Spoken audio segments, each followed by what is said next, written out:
Morning, good afternoon, good evening to you all lovers of freedom, depending on where you are watching us from. This is Nelly's TV. We are here live this morning. We are live for the propagation of our freedom. Ndewonu, ndewonu, ndewonu Moshukwu. I bring greetings to everyone and to all our leaders who are there wherever they are, paying dearly for this freedom. We pray that God Almighty will set them free, will deliver them from the hands of the oppressors, and lead them in good health for them to join the struggle which is for freedom and not for any other thing. And they must join us. God Almighty will do it. May God grant Mazi Nnamdi Kanu good health wherever they kept him, so that he will be absent. He will be far from his medical treatment. May he fail them. May God grant him divine healing and grant him favor in that Sokoto, just as he has done. We pray for more favor. The Bible says that even your enemies, he will cause them to be in peace with you. May all the people that they thought not had to put Mazi Nnamdi Kanu, they will now go to persecute him there. May they turn to be asking Mazi Nnamdi Kanu, what do you want us to do? And so shall it be. He say, so biko ka ị na-abata gbaa aka na like button. The more you click the like button, the more it will help YouTube to circulate this video and help you to go viral. Biko, like and share. Like and share, please. Ndewonu, ndewonu. Click the like button as you come in. Share. And if you've not subscribed, biko nunu, after watching for at least for 30 seconds, then you subscribe. Okay? Yes, we are still bringing to us the notice of Biafra program anchored by European liaison that is going to take place on the 31st of this very month, December 2025. We are venue Zoom, and the time is 10 p.m. Come one, come all. As you're coming, come with your friends, come with your family. Onweghị ihe ọzọ a na-aga ime na-abụghị to discuss as a family for the furtherance or the ways and the means for us to achieve our freedom. Okay? And we will also be reminded of the purpose for the cause and why it is very, very important that we get our freedom. Looking at what is happening in Nigeria, so you know that it's very, very important. Prepare yourself. If you have special prayer for Mazi Nnamdi Kanu, Mazi Simon Ekpa, and for Briggy to go forward, and for Biafra to be actualized, if you have special prayer, please pray. You can even fast and pray now that God should give you revelation and direction on the prayers. All right? So, special number, like poem, special poem dedicated for Biafra, for this struggle, is also welcome. Special talk, welcome. Questions and answers, accepted. ihe ọbụla na-agbagwoju gị anya, so you are free. Nobody will tell you anything. And ihugonu at the end, ihe anyị na-achọkwa bụ how to support, how to make sure that this freedom is going on and for us to get our freedom. So only dikwara mma nwoke. Only dikwara mma nwoke. So on that day, we might also, in fact, it's not even, I don't think it will be a compulsory, because what we are coming is to pray and then sensitize and then encourage ourselves against next year. But I know that at that gathering, people will be moved. People will be moved for us to start well 2026. So, ihe ọwụ na ndị gị mma n'obi is not a must, but it's a necessity. Okay? It's a necessity. Ya bụkwanye a ga-eme gị ịhapụ ịbịa at all, because from there you might be moved by what you will see to support this freedom, because ndị na-anụ ọgụ a n'idiri eje mma, ha n'idiri ego, ha n'idiri mma nwoke. Okay, ndewonu. So as you can look at the stream, you will see the means for supporting, the means for payment. Just go there, you can do your donation. Ndewonu, ndewonu. That's why I brought this flyer here. All right, that's why I put this flyer. So now let us play the jingle.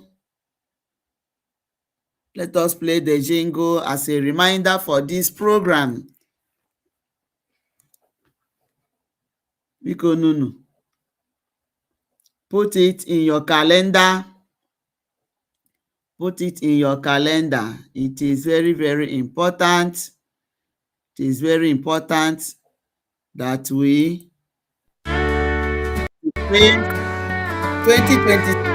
Europe Continental Bloc of Biafra Republic Government in Exile calling. You're cordially invited to the end-of-year gathering of the European continent, one of its kind in the history of Biafra freedom movement. Yes, date is 31st December 2025 night, according to Biafra time, on Zoom online. It will run from 31st December night until the early hours of 1st January 2026. Featuring special song for Biafra, recitation, poem, talk, and lecture. It's a time to sit on a round table, unwind, and learn from one another. So, if you intend to present any of the above-mentioned varieties, please reach out to the European Rep, His Academic Highness, or the Assistant European Rep, Mazi Okachukwu Owo. The earlier, the better. Special invitees, country reps, continental reps, Homeland de facto government rep, Homeland State reps, the Chief of Staff, Mazi Amobi, alias Minister Snow, Head of Homeland Defence, Minister Success, Honourable Minister of Information, Mazi Sani Akparawa, and our Acting Prime Minister, Mazi Ogachukwu Nkere. Please keep a date with us. Mark it on your calendar so you don't forget. You're highly invited and welcome in advance. We're looking forward to seeing you. Be there.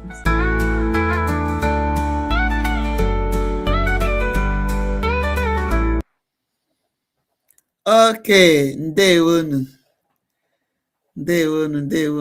I'm coming, So let me play it one more time before we go.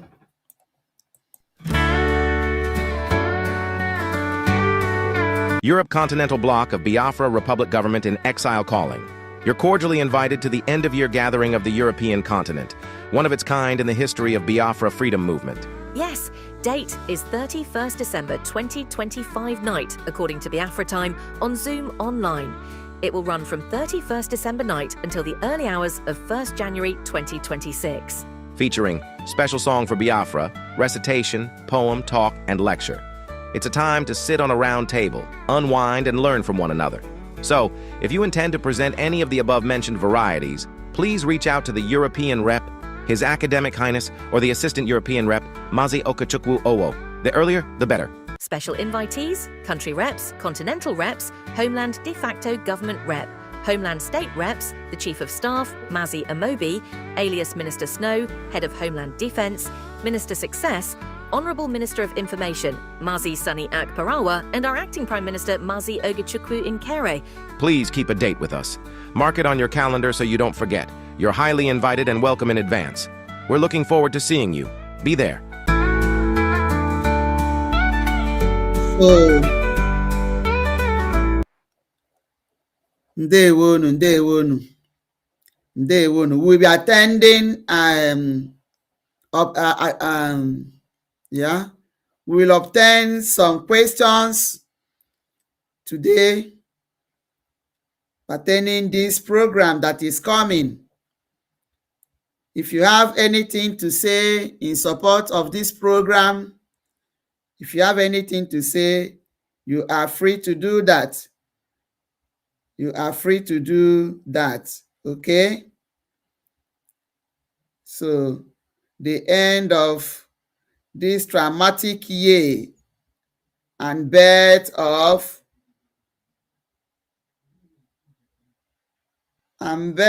rekindling our hope is what we are aiming to. How to end this dramatic pattern or this dramatic year and the way forward. This is one of the things we are going to discuss. All right. So in as much as that, while I play program, anyone that wants to say anything, the link is here. Intermediately, you can come in. All right. Or if you wish to call, you have the phone number, you can do that. Or you come in, this is the link here. Okay. So let us hear the voice of Madike. Let me see. Is this one? Oh. Without freedom, not just freedom. As I said before, I am dead already. This life is meaningless without freedom, not just freedom. As I said before, I traveled to England to study for a reason and for a purpose. You cannot tell me that in England they have gas piped all the way from the Scottish gas fields. There is 24 hours a day electricity. There is gas. If you're homeless or if you're unemployed, the government can give you what is called housing benefit. You can pay your rent and live in a decent home. They also give you money to feed as well. If I cannot do those things for my people, then my life is meaningless. So as I am right now, I'm already dead. I'm only waiting for Biafra to revive me and to resuscitate me. And I feel and I do pray that most other Africans should feel the way that I do. Because Africa is a failure because we fail to address the core and the key issues affecting our lives. So today I'm wearing two hats.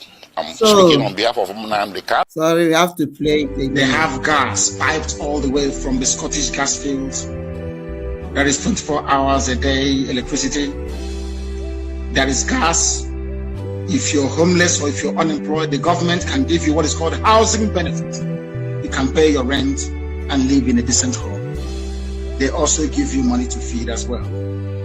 If I cannot do those things for my people, then my life is meaningless. So as I am right now, I'm already dead. I'm only waiting for Biafra to revive me and to resuscitate me. And I feel and I do pray that most other Africans should feel the way that I do. Because Africa is a failure because we fail to address the core and the key issues affecting our lives. So today So why am I playing this? To tell you that up till now, he is still resolute. And that is why we are here. Okay? That is why we are here. Let me bring another one. Okay. It's only Biafra that will resuscitate him.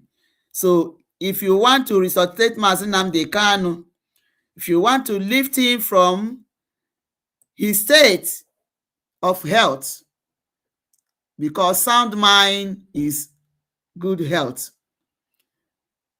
our actions is also making him sick. The sabotage on this freedom is making Mazi Nnamdi Kanu sick, apart from the one they did to him in Kenya, which is what he's suffering. Our action also is contributing for his ill health, the sabotage to this freedom. So we must end it. That is why we are bringing this note, for us to know that Mazi Nnamdi Kanu wants us to help him to get back his status, to resuscitate him, because Biafra is his name. Biafra is his name, and that is why he is where he is. Na-ata ahụhụ na-ata n'elisi mụ na gị na-abụ. Onwekwana ihe this man mere. Ọkwa ka ọ dịrị anyị na mma. Ọkwa ka ọ dịkwara ya zoo country na mma sef, ka ọ dịrị Nigeria na mma. Ka onye ọwụ na-biri n'udo. Ka Ariwa biri n'onwe ha. Ka Oduduwa biri. Ka Biafrans biri. Anyị awụrụ good neighbors. Anyị awụrụ good neighbors. Ya awụrụ ndị efulefu politicians anyị nwere na Biafraland. Unu je gbakọ onwe unu ọnụ. That's why I so much love the program I made last night, the exposition of Nnemeka Ejiofor. He really spoke well. The only place Oshori maybe here will say na Kaganara voters card, of which he could not even explain, go detail in it. It was one of the, in fact, it was the shallowest explanation on that program. And the person that anchored that program did also well. Dr. Donald Ionuneku. They did well. So if you didn't watch that program, please do well to watch it. Wisdom Dewo, my own brother Dewo, Chukwu Goziegi, thank you for joining. Thank you for joining. Dewo, Nwachukwu. Please share and like. Share and like. So let us listen to Amoto. Of Nigeria, Chairman of Board of Ventures. A grown an old man like this doesn't know the law. You don't know the law. Okay. I'll give the petition. When we talk of Nigeria, Chairman of Board of Ventures, a grown an old man like this doesn't know the law. You don't know the law. I'll give the petition. I have petition against her. Nonsense. Nonsense. Why is it when it comes to my case, they turn the law upside down? They turn the law upside down. Upside down. Upside down. Oruona case Oyibo. I told you you're upside down. You don't know the law. They don't know the law. They don't know the law at all. Who are not educated. I am an educated man. I can't show them the petition for the simple reason that if you show it, you are an educated man. Super intelligent. Listen, this is the laws of Nigeria. The prosecution, and this court doesn't know the law. That is the fact. Yes. Poor knowledge of the law is killing Nigeria. Poor knowledge of the law, they don't know the law. This is a federal gazette. Only poor knowledge of the law. Wickedness, afonjo, onye jihani. The reason for because they want to turn Nigeria to Islamic State. Turn everything upside. Everything in Nigeria is upside down. That is too much.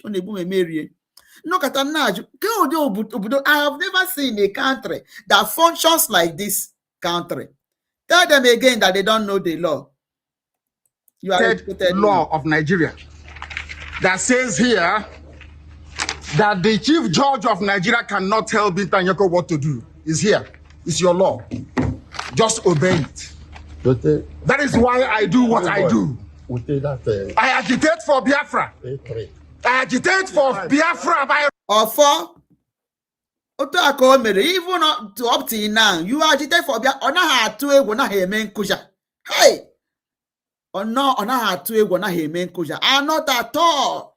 So gallant, very, very, in fact, wisdom say, we must continue. He is always on the move, ever ready. The right to agitate, my right. Yes, sir. They turned it from treasonable felony now to terrorism. Stop talking when I'm talking. Why I brought this thing? Okay. The chairman of board of benchers. An old man like this doesn't know the law. You don't know the law. They don't know the law. They don't know the law. Master, like I stop talking when I'm talking. Because so many may I interrupt then. Imania, who is one of the things or motosho Gorona law, Gorona court. Let me bring it to us again. Because most of the people did not really take note of it because we all focus on a court will declare their sentence on ESN, on IPOB. Whereas the Boko Haram and they may deliberate of course, the president has even said that they cannot be punished. Now, it may have punished what's need the insecurity in Nigeria. Just imagine that. Just imagine that. But they were in a haste, in a very big haste, to prosecute ESN and IPOB. And also, very in a haste, just like Nemeka said, Nemeka Ejiofor said, he was very in a haste to sentence Mazi Nnamdi Kanu to life imprisonment. And also to say in the court that ESN and the IPOB, but they cannot even mention Fulani militia, Fulani herdsmen, Nahad Ebundi Mado. Manomoto, because of what Nnamdi Kanu did here. Stop talking when I'm talking. Ogwara Ejiofor. Look at this man, Anakpo Omotosho. Look at him for bringing this thing. What connection has this thing with Ikpe Omotosho Dari Ikpe na court? What connection? Let's take it from here. I think it's from here. Let me see whether it's from here. Let's take it from here. Let me see. Hello, is my name. Okay, let me see. You have 4. Okay. Can I meet you? Give them the microphone. You are legal consultant to the convicts. They were lawyers to the convicts before he converted them to consultants. Yes, my lord. What is your name? My name is Dr. Maxwell Opara. Yes, the next person. Hello, is my name. Mike, microphone. Prince Mandela. Come on, Mike, battery. Battery go in the I just want you to be a record that it has a representative in court that will go and tell the whole federal court please cannot buy battery. Sorry, my lord. My lord, I don't have his brief to represent him here. It's okay, you may sit down. Azeko, please. My lord, Shem, we don't have his brief. Why are you here? We are here as consultants, my lord. I'm coming. This morning, when we started, you acted as consultant. You went to him, tell him to inform the court. I have the video here. You moved from that place, you went to the convicts. You told him what to say. And I have to say this. I had to take your direct instructions and directives. But you are the consultant, are you not? I am. Thank you. But we don't have his brief. And I have to say this. Wait. I had to take your... Him, tell him to inform the court. I have the video here. You moved from that place, you went to the convict. You told him what. You went to the convict. So he has already convicted him before sending them. When he has not even read his statement or his judgment, judgment, yeah, he has already told the court that he is convicted. To see how frivolous, in fact, the kind of mistakes a judge that has practiced for how many years made in the court, so full of error. He already convicted Mazi Nnamdi Kanu before sending them to go and tell him. And where is it done? So already he has told them that Nnamdi Kanu is convicted without saying anything. Ogubekwa's statement here, he has already convicted. To tell you that he was so biased, he has already made what he's doing here is already made. What they are doing in the court is already made to send to the convicted, whereas Ogubegi reading here, and the base Ojagude reading, he has already declared him convicted. Ndiara. To say, and I have to say this. I have to take your direct instructions and directives. But you are the consultant, are you not? I am. Thank you. But we don't have his brief. It's okay. In the real sense of it. So it's okay. I'm just telling you so that you go and send him tell him this sentence. And I must say this: it is becoming getting to a level that I have to say this. We must act professionally. It is unheard that a defendant will, even in the open, slap his counsel to keep quiet while he's talking. He declared the counsel must not talk. Have you seen this? Now, what Omotosho said here, what synergy has it with the judgment of Shore passing? Or what Mazi Nnamdi Kanu told Maxwell to keep quiet, don't talk when I'm talking, which was not in the court. This was outside the court. A scene that happened after when they were granting interview. So Maxwell was maybe talking while he was on camera, granting interview, explaining what happened. He tapped Maxwell, stop talking when I'm talking. Oh, yeah, Komotosho, it has reached the point that I have to say this. You have to say this, it has reached the point. Because these are one of the things, they might take the note. The other one, no make you convict before sending them. I want to pass you message to the convicted. Now, let me say this. It has reached to the point to say this, that the defendant has to slap his counsel even in the open. Could you imagine? What synergy has this with what Omotosho is doing in the court right there? Yeah, we don't know hatred. Yeah, we don't know obiofo n'ebe ndị Igbo nọ. Because Mazi Nnamdi Kanu wụ onye Igbo. Because they were just looking for flimsy excuses. Lagos that is a projected it as if he's going to say something big. It has reached to the point that I have to say this. Yeah, I wouldn't know to say at the end, what did he say? Mazi Nnamdi Kanu nezorezo meya. Maxwell is his younger brother.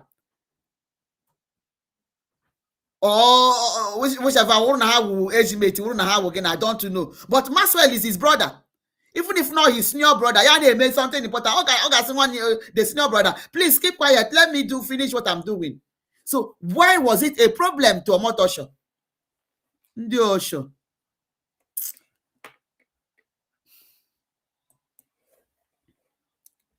Afonjo Jidzia, they don't even think of what they are saying. Just because ha chọrọ imegide onye aka ya dị ọcha. just because naturally make it Diosha. Let us bring this thing. Let me show us.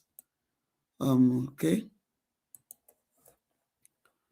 So let me play his jingle while I bring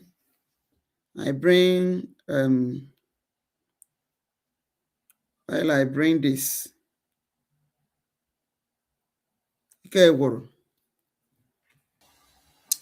Okay. So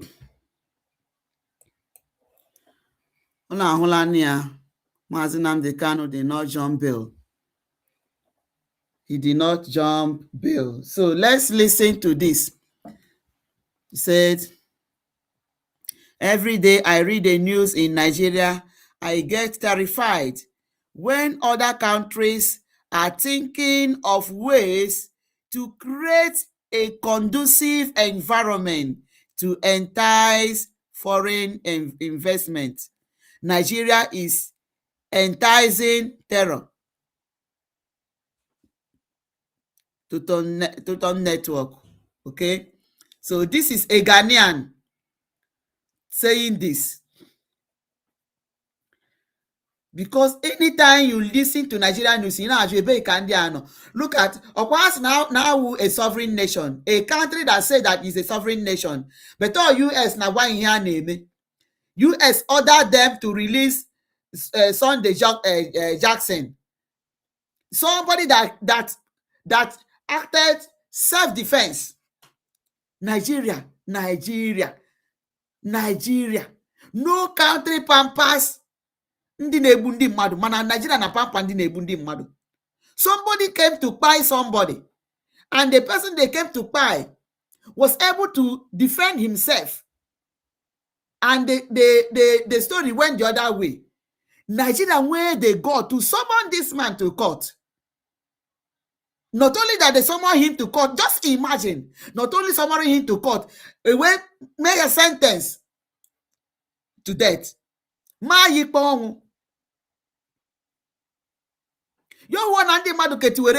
would have got death with that man. It's because of shouting of people that made them to still keep him. And God wanted to save the man. Thank God for America that intervened. America spoke to Nigeria and asked Nigeria to release him. That's why they released Sunday Jackson. And why did they release him? Because America is holding them. And who is doing this? This is Briggy. Every day, Briggy is with the one Senate member or the other, dialoguing with them. So because of the work of the lobbies that drag these senators, lawmakers of US closer, more closer. Some of them that were turning deaf ear, they became more interested in the case of that Obodo Nwuranwu. And that is why this man rescue came. Thank God for that.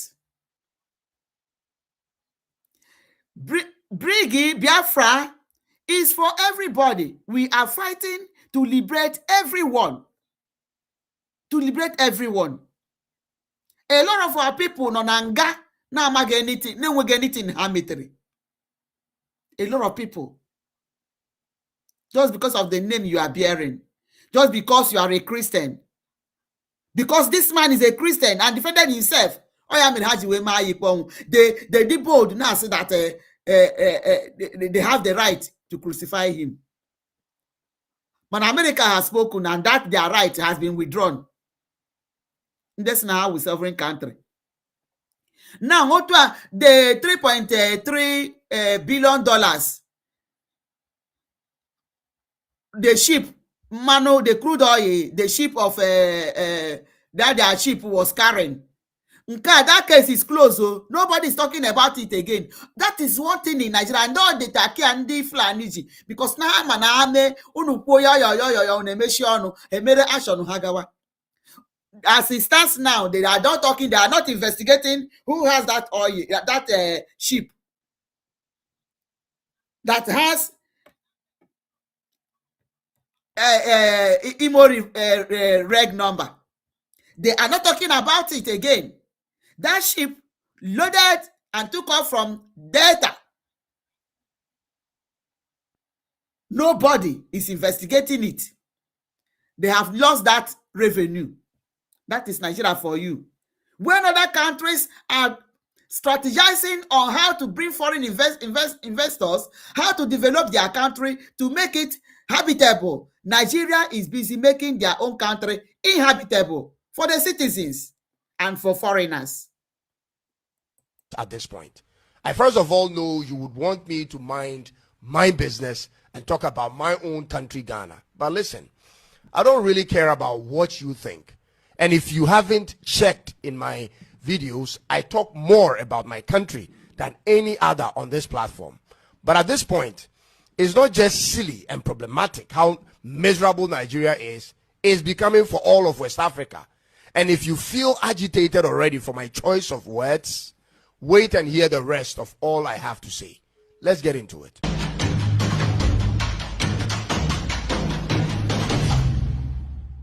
Nigeria's population is a national security threat to every neighboring and West African country. As of March this year, Nigeria's population is more than half the total population of West African countries. More than half. This means on any given day, the influx of Nigerian citizens to any West African country will easily swallow up the entire local population. This is why every country in West Africa needs to have a say in what goes on in Nigeria on the backdrop of the fact that they like to travel, ladies and gentlemen. They like to move, and they are moving in numbers. Now, ladies and gentlemen, two major situations are making Nigeria look scary to the rest of Africa, especially the neighboring West African countries. And I said two major things. But first, let's put aside the lack of stable electricity and inflation for now. Those are regular problems everywhere that every country in Africa has to deal with.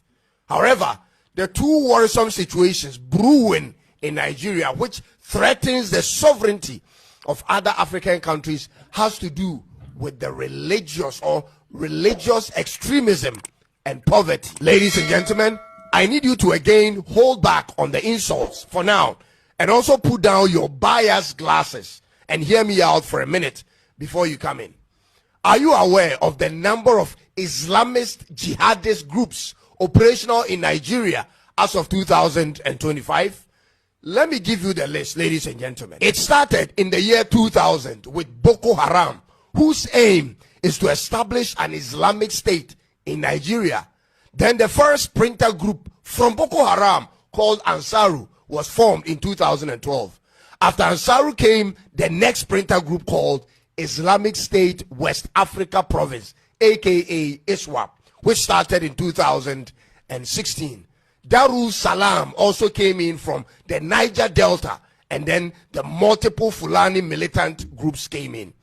Just when we thought these groups were too many to handle for one country, then we hear of a group originally from Mali and also operational in Niger moving in to Nigeria. They are called Lakurawa. The situation appears to get worse by the days, from one bad jihadist group to a worse group. Ladies and gentlemen, is Nigeria becoming, or already become, the main breeding ground for all terrorist groups in Africa? What's going on here? When other countries are thinking of ways to create conducive environment to entice foreign investment, Nigeria is rather enticing terror.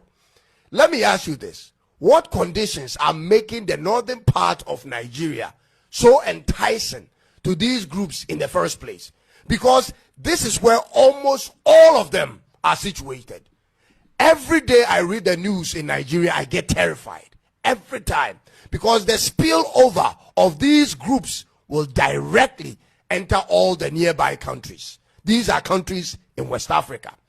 This may include the splinter groups moving to other countries, or the citizens of Nigeria abandoning their own homeland for another. Ladies and gentlemen, This is a serious issue that needs immediate continental concern. Nigeria is a friend of Ghana. Nigeria is a part of ECOWAS. When they are moving into your country, we cannot turn them away.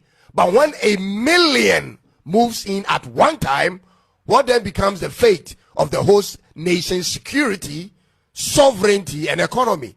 And this can happen on any given day, ladies and gentlemen. And what actually terrifies me is this. I don't see any real political actions or steps taken by the leadership of the country to deal with the situation. You don't hear of the presidency talk about strategies. You don't hear of governors talk plans, and senators the same. Where are the marches, ladies and gentlemen, and the demonstrations on the streets to force the hand of the government to face it head on? Where are they?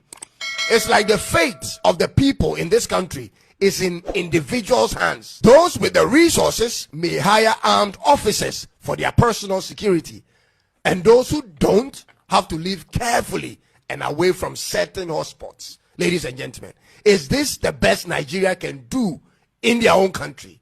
Day in, day out, all we hear is kidnapping, robbery on buses and even on trains, village killings, and so on. Is this ever going to change in Nigeria in the nearest possible time?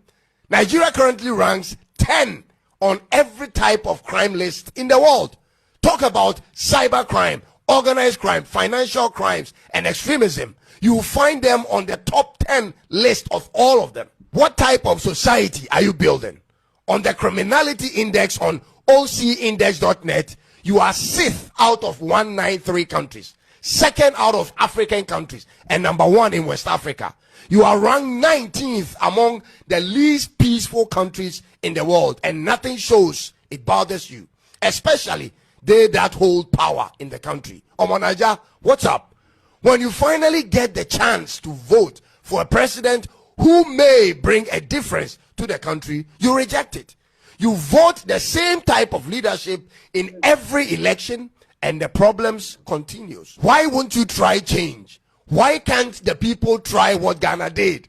You come out in your numbers. You create your own coalition centers. You protect the ballot boxes at all costs and ensure a free and fair elections for once in your lifetime.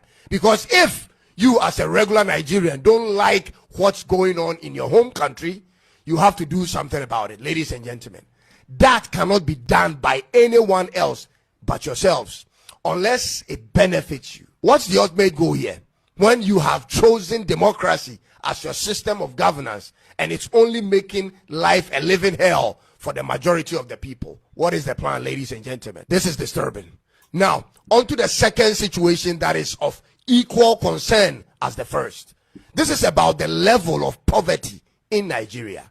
You have more than 40% of your total population living below the global poverty line of $2.15 per day. That's more than 100 million people, ladies and gentlemen. That's a national security crisis. To have more than 100 million people who don't spend up to 3,300 naira in a day is problematic for the state's economy and for the people themselves. And here is how. The 3,300 naira per day will include your transport fare in and out to work if you have one, or to school, your breakfast, your lunch, your supper for one person. And so when that's not possible for more than 100 million people, then there isn't much these 100 million people are doing to contribute to the economy of the local state. People must work, produce, buy, pay taxes, and all of that, which runs the local economy. And that explains why countries whose citizens spend more do better than countries which citizens spend less. This is economic fact. Economic activities thrives off of demand and supply, buying and selling. And so when purchasing power drops, supply power is affected. Ladies and gentlemen, in addition to that is the low rate at which Nigeria's economy is growing. With the kind of population you have and expected to have in the next 10 years, your economy cannot survive on a single-digit economic growth in a fiscal year. Currently in Nigeria, your country is growing on an average rate of 3.4%.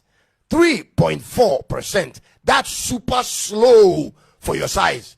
You need to move that thing to more than 10% per annum and sustain it over a decade to meet the surge ahead. Your country's population is projected to hit 290 million in the next 10 years, and that's adding at least 50 million more people to what you have now. So the pace you are running will have to change immediately. From 2020 to 2023, the average unemployment rate was over 39% of the capable workforce until last year, when the new administration by Tinubu had to revise the method for calculating to reduce it to now 5.3%. Whether that is accurate or not, the reality of the people hasn't changed, and that's a huge problem.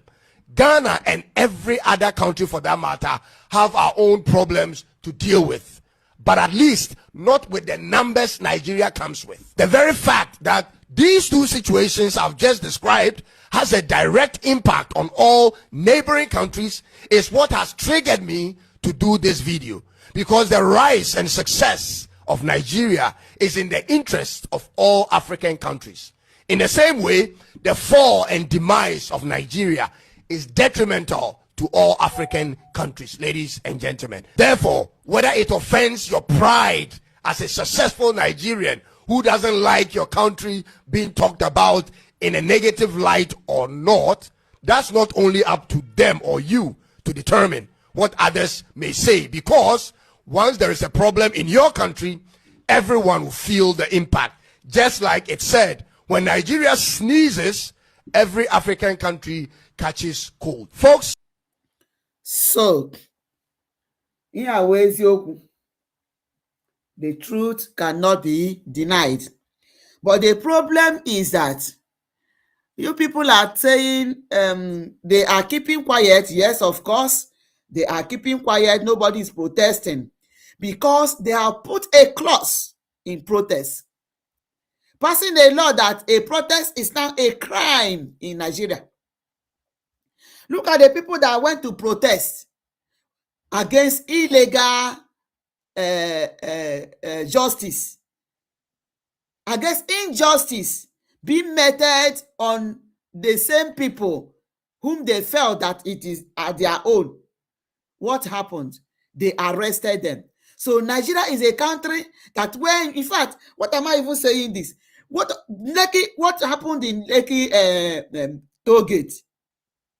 When thousands of Nigerians went on protest to stop what was disturbing them, to see how a nightmare that was on everyone could be stopped. That was NSAS. What happened? We saw how Nigeria used their truck to load criminals and went to Lekki toll gate and offloaded them, carrying Mankupo, ma plank, miye soroyane. That was how the riot started there. Hebidone na a cause problem. Meanwhile, they have told police, immediately you see this, army. So immediately the people they brought to come and cause problem started.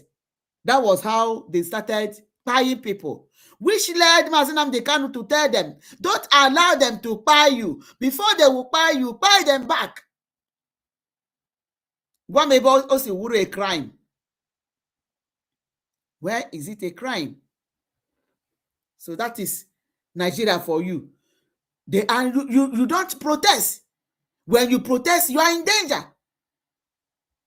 I know Yejimako and Chowore them. They protested that Mazi Nnamdi Kanu should be freed because he is there illegally. The injustice should be stopped. What happened? They arrested them, took 500,000 naira from each person to be bailed. What are they going to use that money for? Nothing. Nothing, absolutely nothing. He said they will use it and go and pay Boko Haram. Imagine, you take money from good citizens only to go to Boko Haram and give them the money. That is Nigeria for you. That is Nigeria for you. So West Africa should know that Nigeria is minus to them. Otherwise, Agabu a menace to them. So it's better for them to act now, to tell Nigeria to divide and let Biafra go. West Africa have to do that. Otherwise, Nigeria will be a menace to them. They have to do the needful. All right? They have to do the needful.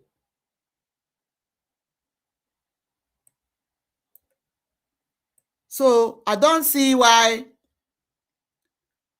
people should be crying that Nigeria is falling down. It is meant to fall down. It does not meant to stand. Nigeria was not meant to succeed. So that is the truth. It was not meant to succeed. He said, no Igbos, no Christianity in Nigeria. Let's hear this guy. You understand? What are they? Let me see. See, the other day, I said that without the Igbos, there will be no Christianity in this country. When I think I joke, I joke, Abi.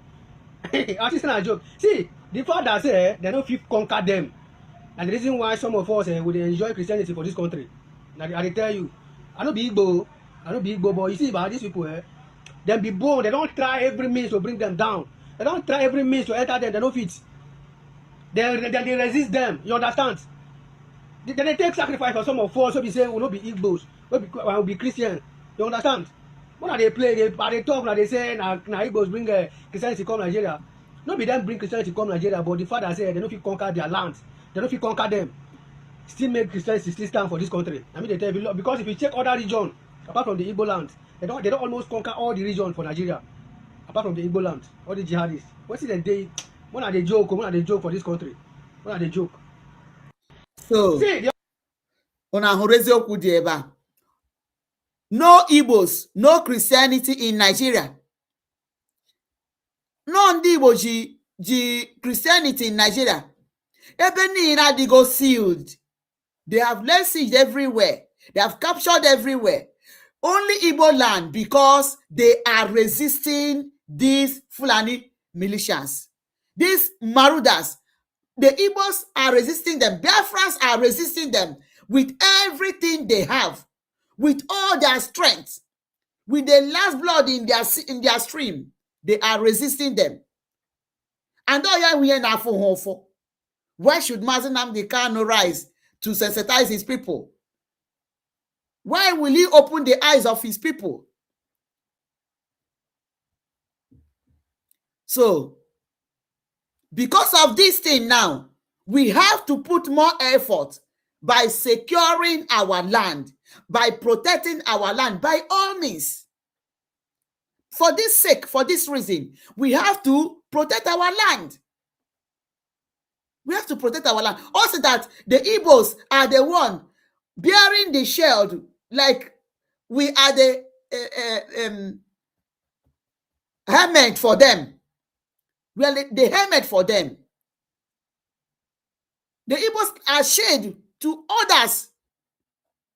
Because no how na nebu ihe ọbụla Nigeria chọrọ ime punish ọ bịa na ala Igbo bịa buru the punish ọkwa Musa na-ebezi akwa now na-ekwu that normal that is true that what the Biafrans are crying is true but that they should calm down. Onye ka ị na-agwa? Who are you telling to calm down? Who are you telling to calm down? After going from media to media, no Simon Ekpa, who your problem? Or IPOB, who your problem? When you know who is your problem. So it is true. What they are crying is true. But they should calm down. Calm down for what? We are not coming down for you to come and take our land. They brought you because you are a Christian to use you against your own people, against your brother. Iwe buru battalion, bubata na Igbo. Bịa na-agbu n'ọkụ. burning houses, doing all kind of a thing. And you're telling us to calm down. Calm down for Fulanis to come and take over our land. It cannot happen. So we must be resolute. We must continue to protect our land. We must continue to fight for our freedom because it's our right to be free. It's our right to be free. It's not a sin. It's our right. It's our right to protect our land, our dear motherland, our God-given land. People from nowhere cannot just come and take over our land. Let's hear him again. Please, Mazi, okay? The link is there. If you want to speak to Biafrans, please just click the link, or you call me and talk to Biafrans. We want to hear you, please, sir. See, the other day, I said that without the Igbos, there will be no Christianity in this country. When I think a joke, Abi. Without the Igbos, there will be no Christianity in Nigeria.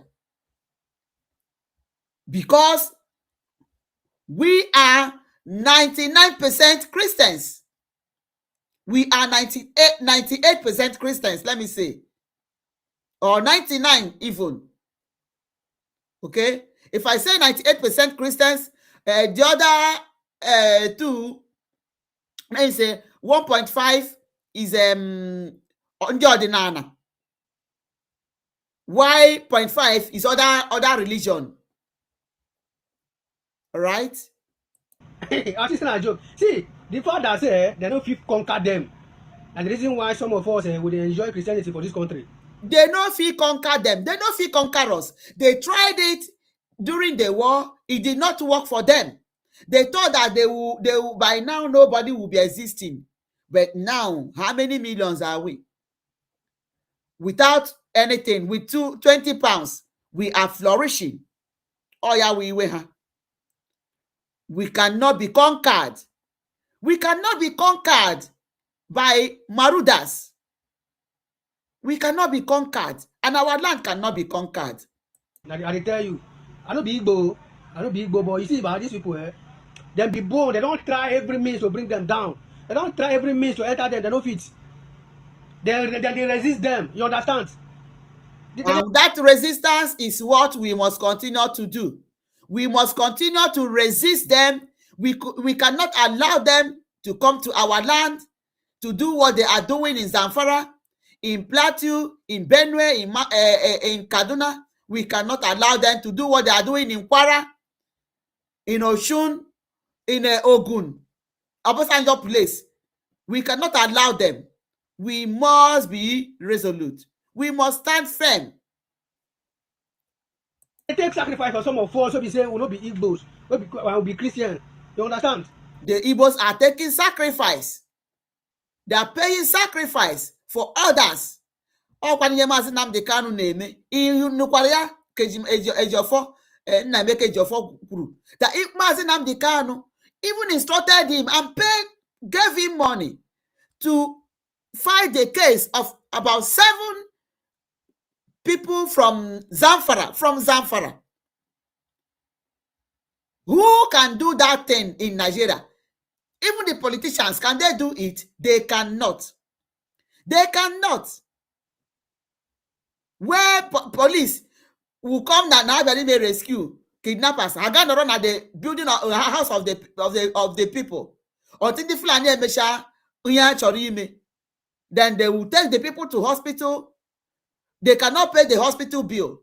It is still on the person being attacked. They will go to media and shout that they have done this when they have not done anything. Have you seen a country like that? When they play, they talk, they say, now Igbos bring Christianity come Nigeria. Not be them bring Christianity come Nigeria, but the fact that say they don't fit conquer their land.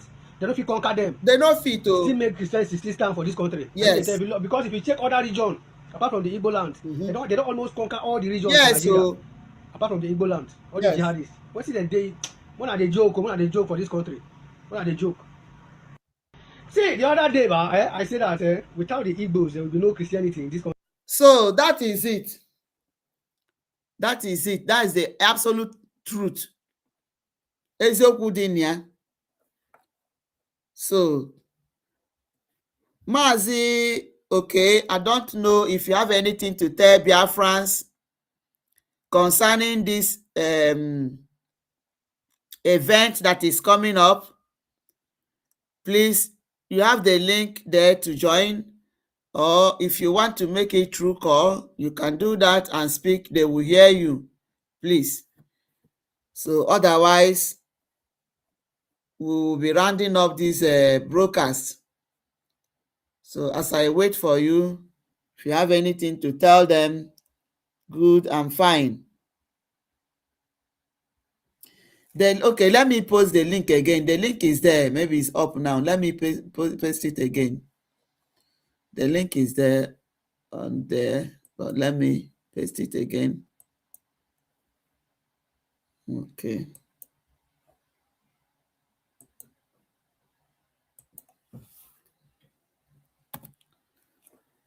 All the our land cannot be taken over.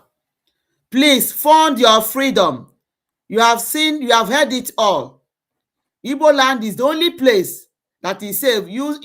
There was people that were on Zoom when Gunta nke bịara igwu Biafra wayo mana ọkpọgo onwe ya ọkụ.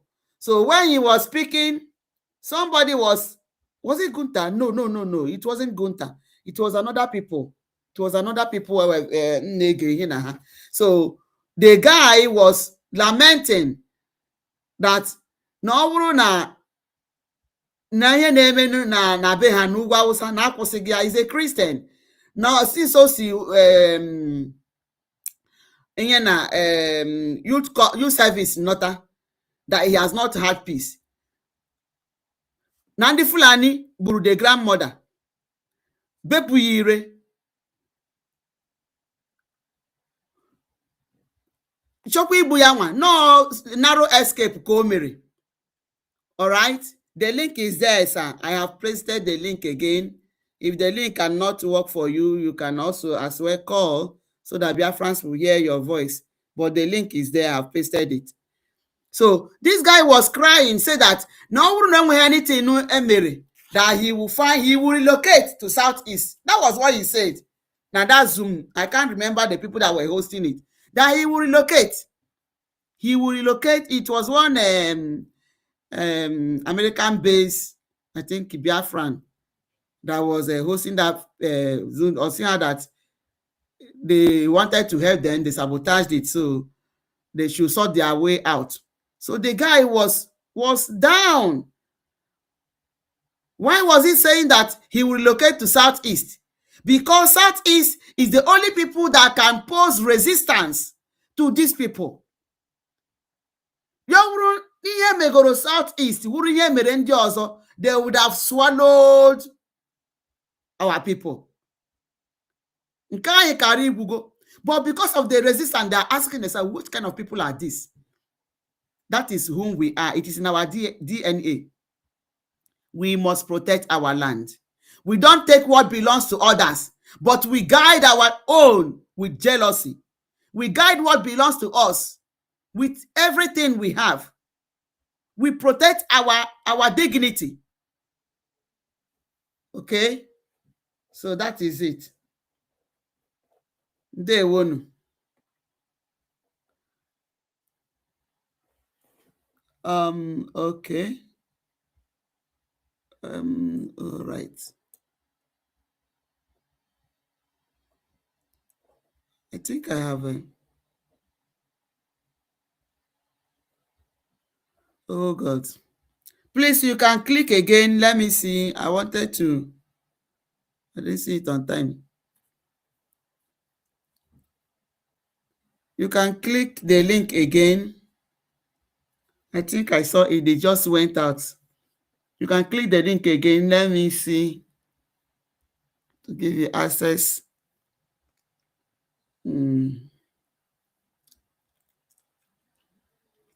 Otherwise, it can be critical. Please, sir, you can try again. Or is it network?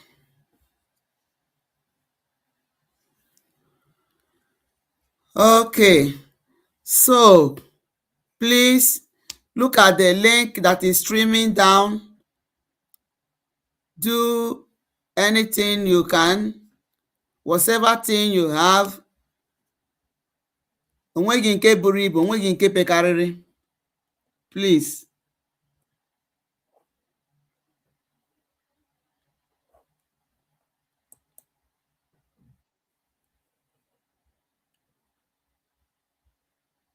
Okay. I think, yeah. Is it okay now? Yes, yes. Okay. Yes, I can hear you, sir. Yeah, okay. And I the one believe my friends are hearing you too. am I free to speak? Yes, sir, you are free. Okay. And good afternoon, Biafrans. Good afternoon, Wada Biafra. And they were for the group job you are doing. Thank you, sir. Compliments of the season, everyone, all Christians and all good people of the world. Yes, the truth must be told. Truth must be told. As it is going round every corner of the globe. I think what we should know is Nigeria, as it is constituted, can never work as a unified country. But what keeps baffling me is the adamant of the people themselves within that enclave, who, upon all the clarities, upon all the things that have shown out, that have been proven, that is seen on daily basis, still refused to grasp this truth, the only truth.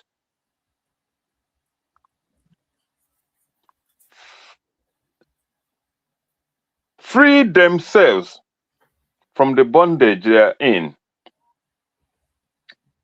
It is baffling.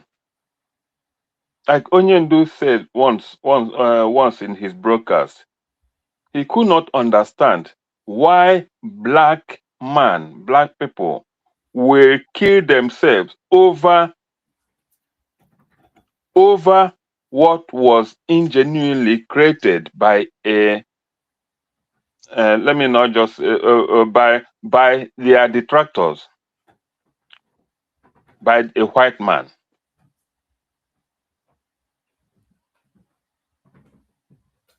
By a white man. Somebody, a group that every one of us knew never was there for our own progress, for your own prosperity.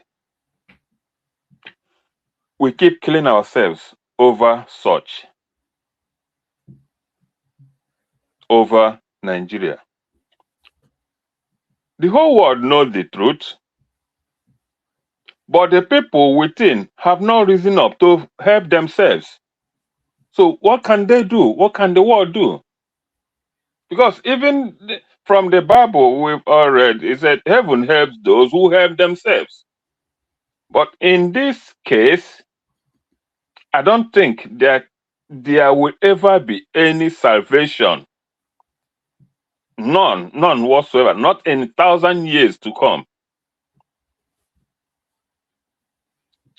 Not in 2,000 years to come.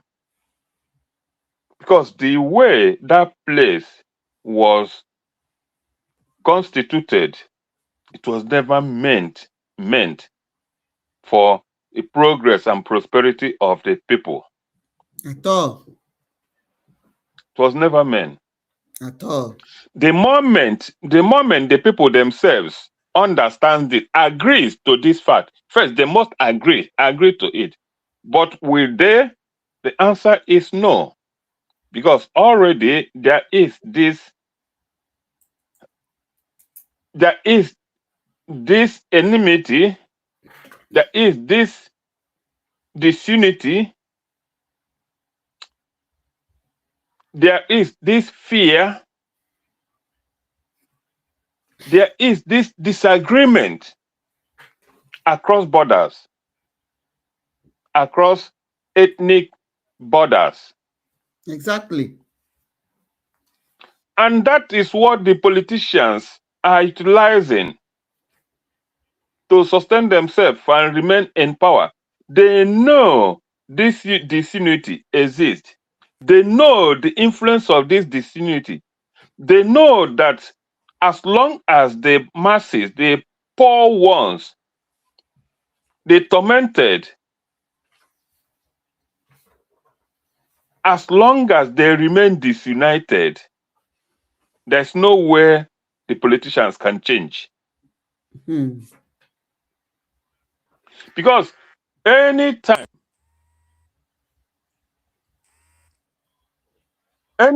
something proves to happen, anytime the masses tends to organize for one thing or the other, protest, as you pointed out today, anytime these advantaged politicians sensed it, they will bring in this ethnic divide. They will bring in this disunity, influence their people to disagree, to first see you, the other person, as their danger, as their problem. And that was exactly what killed their machines to come and scuttle it. Yes. By influencing them, telling you that the other should not be trusted, the other remains your enemy. Why? They are only protecting that their influence, that their switch in power. There is nothing whatsoever anybody from anywhere can do to change the mantra in that place. At all. Nothing. No cent can redeem that country.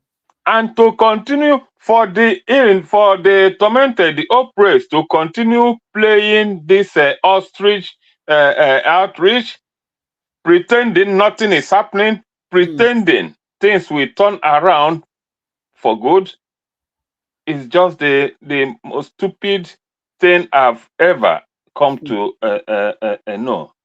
It's a dream, malaria dream. Malaria sickness. Yeah, because it can never. How do you even want to change it when already the unwritten law there as it exists is an Okeke don't have a right, or dare not organize a protest in any northern state because it's not his state of origin. It's not from there. Why should he protest there? Why should he organize a protest? Once you do it, you become a terrorist.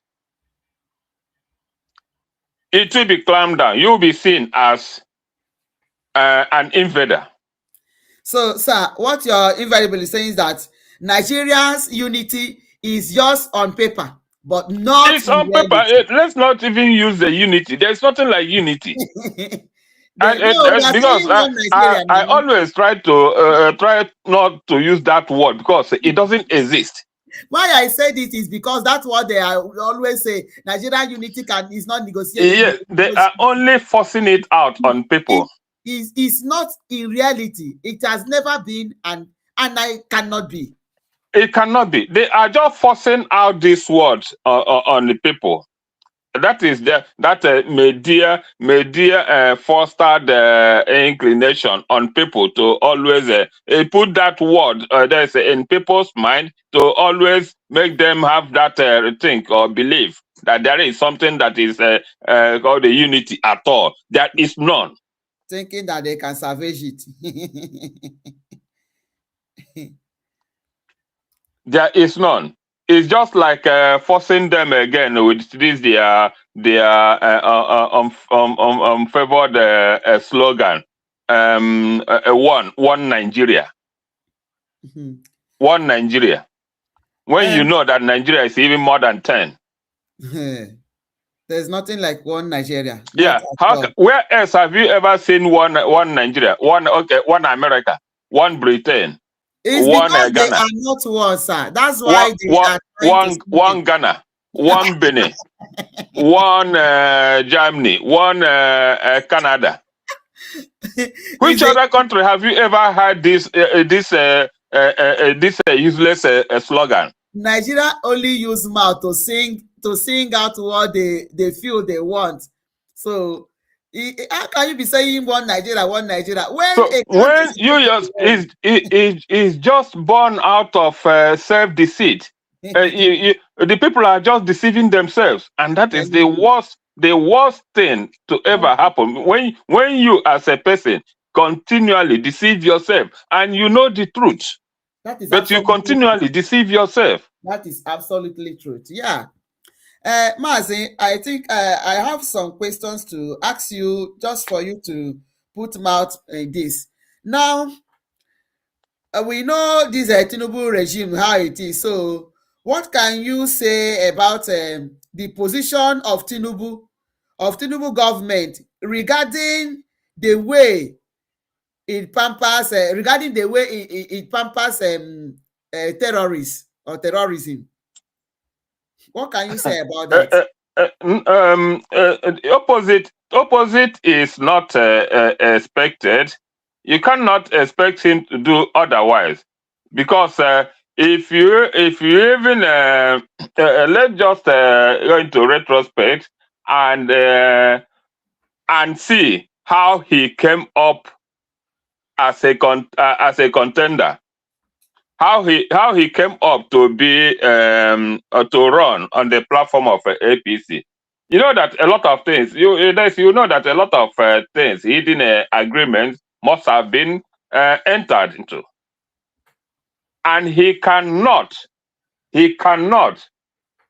do otherwise. He must think to that agreement that brought him up. Exactly.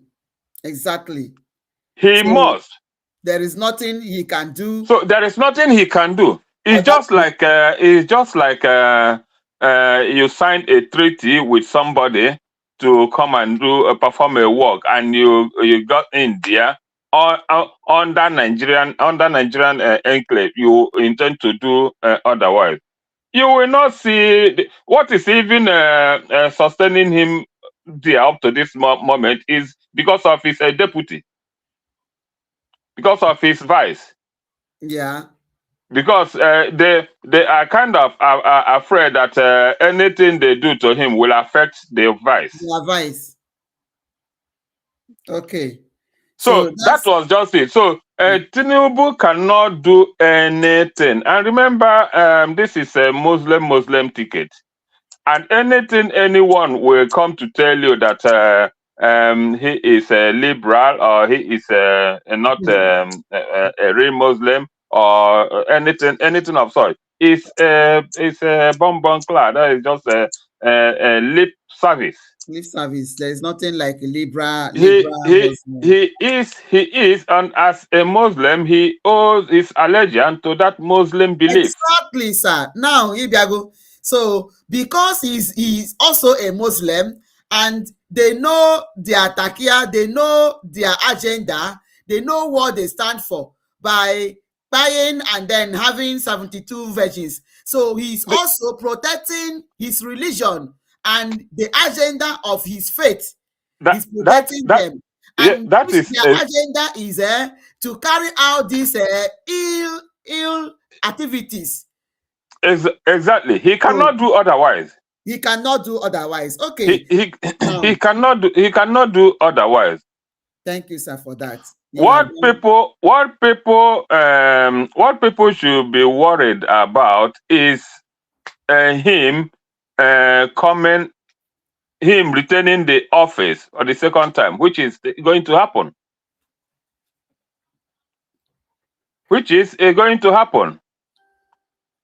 And again, being president in that place is even as worthless as any office, because he don't have the power to overturn or overrule, to even implement his own projects. He don't have the power. At least he cannot do.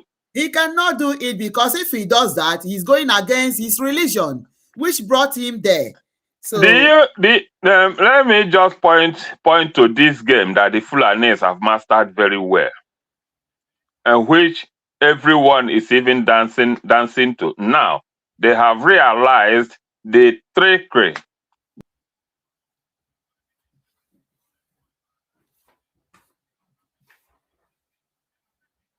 Hello, sir. We can't hear you. Is it network? Hello, sir. Yes. If we lost it or that,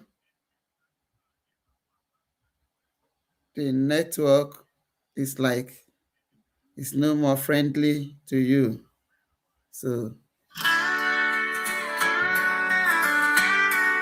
Europe continental bloc of Biafra Republic. Yes, sir, you can go out and come back. I think network. To the end of year gathering of the European continent, one of its kind in the history of Biafra freedom movement. Yes, date is 31st December 2025 night, according to Biafra time, on Zoom online. It will run from 31st December night until the early hours of 1st January 2026. Okay. Featuring. Hello, sir. So, and that is, yes, because if you, let me just take some people back into some recluse. Anytime, either a proposition or a bill is raised or moved in either the House or the Senate, the first thing that warrants that bill to even pass the first reading is where it's coming from. Which region, from which region that bill is being proposed, is coming up from. Yeah. Which senator, which House member is moving or raising that bill? Yes. Once it is a Biafran, Igbo man to be particular, that bill is dead on arrival. He never passes this first reading. And when anything happens, they will tell you, we are in a democratic dispensation. Go and meet your senators. Go and meet your House of Reps. When they already know that no bill whatsoever that come from them will exceed or pass the first reading in the House. So they use it to confuse the people that because they are in a democratic process, everything must be moved through the senators or through the representatives of the people. Yeah. That is the greatest deceit of all time, which they are clamping on, and they making use of, and seeing that nothing whatsoever. And they know, sir, that if they say if you make noise, that let it be passed through election or voting, they know that you cannot make it because already they have weakened you by the number of persons who are representing that region. So that is it. Now that is my point. So you cannot even if they are to vote, they always get a minimal vote compared to the year and whatever in the House. So it can never succeed because they always make sure they vote you down. So it has the country was designed in a way that an Igbo man, let me say that, we know Biafrans can never have anything good from them or anything, nothing by voting or by any way. Okay, nothing. That's sir. I have another question for you. Now, Omotosho also declared that ESN members should face the death penalty. Why terrorists are pampered? You know, as Tinubu has said that they have told the lawmakers that laying a sledgehammer on these jihadists will cause more insecurity. You know, that is what he said. And Usman, from case now, Professor Yusuf, Professor Yusuf again, Usman has also said that any attack on them, that it is that the Musa should not attack them, because if he does that, he is attacking their own people, which is Fulani, which means that they have accepted that these jihadists, these Boko Harams are Fulanis. So, and Omotosho has passed a death penalty to ESN. Why these people are being pampered? What can you tell Biafrans concerning the Nigeria government system? That is not far-fetched. That is also to tell you what to expect as a Southerner in the first place. Now, Omotosho, we know. I don't want to be too hard on him, because he's just playing a script. He's playing a script which every one of us already know that he is for long playing for. Because if you remember, it's not.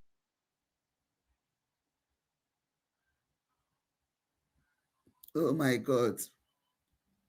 Is it network or what again?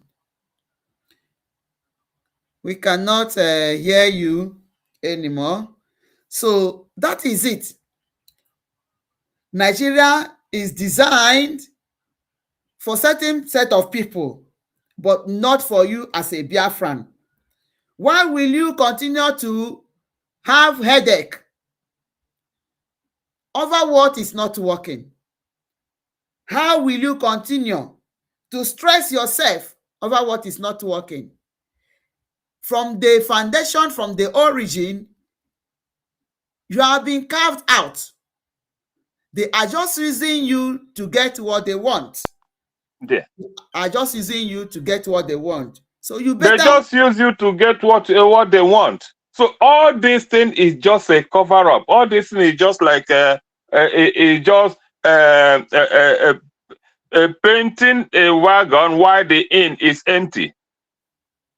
Painting the outer wagon while the inn, both the engine and the interior are empty. Beautifying the outside, make believe that what something reasonable is within. That country is empty. Not the judiciary, not the legislative, not the executive, not even the media, who are supposed to be the fourth realm of the government, the last hope. The media is even worst of them all. So why would the politicians fear? Because they've made sure that all these arms of government have been subdued, brought to the lowest ebb. So they have no reason to fear. Okay. And the issue of Omotosho, in fact, it's just that all these things, all this children that he has been playing all the time, making himself look like a genuine person or rare or good man, is just to deceive the world. He never is. Imagine a country that is supposed to be a secular state. A judge, a chief judge, will use the Bible. He will have used he will have used a Quran quotation to justify his sentencing of Mazi Nnamdi Kanu. A sitting judge used a verse, a quotation in the Bible to justify his sentencing his sentencing of a defendant, an innocent in man. A court. But he cannot read the law which the the defendant is asking him to show him. Show him where he's using. But he had to show him the verse in the Bible that justifies his sentencing. So that's to tell you that they just it was just to cover up that that flaws by not craftily avoided using the Quran, because that would have made it so obvious and the critics would have been more fierce. But he used a verse in the Bible. That is to tell you Nigeria is a religious state. Exactly. Please share this broadcast. Share. This is a very nice opportunity to reason together. Please, sir, I have so many questions for you. Anyway, I might cut it not to bother you. But another question that bothers me, you see, these many APC eras have continued to attack Pastor Ezekiel Dokoma. I have continued to attack this Pastor Ezekiel from Plateau State. Okay, you know the person I'm talking about. Yes, the one that exposed them more, the one that mentioned how many corpses, dead bodies he has buried, and so on and so forth. Yes, so they're attacking him for showing that on social media, the mass burial of Christians. Imagine that, by these Fulani militias, instead of condemning the activities. So what do you have to say about that? I don't know, maybe people's brain has been damaged, that they cannot see, they cannot reason, they cannot tell themselves the truth. So what do you have to say about that? Yeah, you see, anybody who comes out to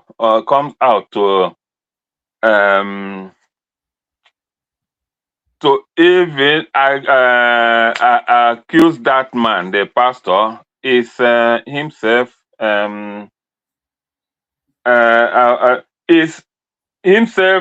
a benefactor, a beneficiary of the system in Nigeria. Whoever comes out, I don't know who will even come out to accuse him of doing that. They're accusing him that he's a social media burial pastor. So why is he doing that? That he's lying, that what he's showing is not true. He's deceiving people, that there is a genocide in Nigeria. How many times have they seen such exposition from Arise or Channels Television? Oh, that is supposed to let's not talk of NTA, because that one I don't even know if it still exists. They are just in-house, yes, which is supposed to be a national media house. Yes, that one don't even exist any longer. So how many times have they seen any exposition from the media houses in that country that could tell the world what is happening in that country? Because without telling the world, without exposing the atrocities of a government in a country, there's no way the world will know about it. There's no way people will know about it. And that is one thing. That is another thing. Nigerian government, Nigerian system have made sure they sustain, to make sure that no truth whatsoever from there, no truth of all the atrocities happening within is taken out of the country. They are very angry that their ill act is being exposed. You know, that is the takia of these people. They want to do, if they do, they will come out and shout. That's why I think the one of the Israeli ambassador, is it an Israeli ambassador, told the one of these Hamas people, or is it a Turkish spokesman for them, that how dare you come here and tell lies? You do something, you buy innocent children, and you come out to come and tell them that we are killing you, that Israel is spying you. Yes. No, they don't want their ill act to be exposed. To be exposed. Yeah, that is it. And that is also what makes this international media, the mainstream media houses, accomplice to all these atrocities across the world. Because they themselves are playing a script. They themselves have received over time to expose all these things. At least once in a while, you engage in investigative journalism. Send your reporters to or anywhere. Send your reporters on ground, or they are supposed to have agents everywhere or wherever they want to make coverage of, to investigate and get the information from the roots. But they don't do it any longer because they all want to save cost. Not only that they want to save cost, sir. You know, Nigeria is designed that nothing can work well there. Other countries. No, I don't mean on the part of Nigerians. That one we know. It's not about saving costs. I mean the other mainstream international media houses. Okay, so that is it. That is it. Nigeria, that is also it, because Nigeria is always floating on the surface. They don't want anything to be done properly. They will stay in their media and cook news. Just imagine like what Arise did by saying, telling the whole world that IPOB or ESN by the two clergymen in Enugu. Imagine that. If the Catholic, the bishop, one of the bishops did not come out to say that it is a lie, that this man died out of sickness, why the other one, they are still investigating, people will not know, and the news, they will be flying that it's true that IPOB did this, ESN did that. That is the kind of thing they do. They stay in their bedroom and cook news to come and tell the public. And come and tell the public. And the public will take it that it is a truth, damaging their brain. Instead of you to listen, Biafra news is where you can get the accurate news. Mazi Sonny Akparawa is very, very intelligent in that. Whatever thing he tells you is a fact. Verifiable. Honestly, I've even stopped listening to all those media because nothing good ever come out from them. I don't like listening to them, all these media houses, because one thing they even do now is make sure they give you a script that favors them. Only the things they want you to speak about is what for or against their whim. That is the only thing. That's the only way they can allow you to speak during their interviews. Whenever they interviewed deviate from the script they gave you, they will cut you. They'll shut you out. Okay, sir. Sorry, sir. This question just popped into my mind now. Okay, Mazi Barrister Nnemeka Ejiofor made a program which I used yesterday, and he told us how Nigeria, in fact, the Supreme Court has told Nigeria that Nigeria is a terrorist country by going to Kenya to kidnap a man. So, and you see Nigerian media like Arise inviting a Hamas leader to interview him on their television. Channels news, Channels television, inviting a Hamas leader, two of them, and interview them. People that we know that they are terrorizing the world. And when somebody is being interviewed who is speaking the truth, they will find that person.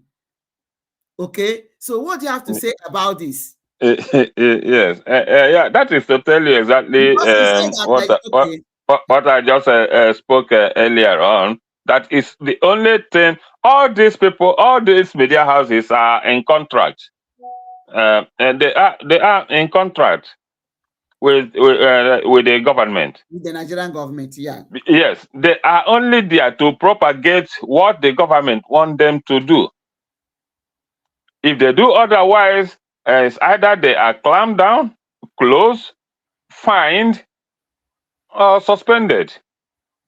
So they must do that which the government wants them to do.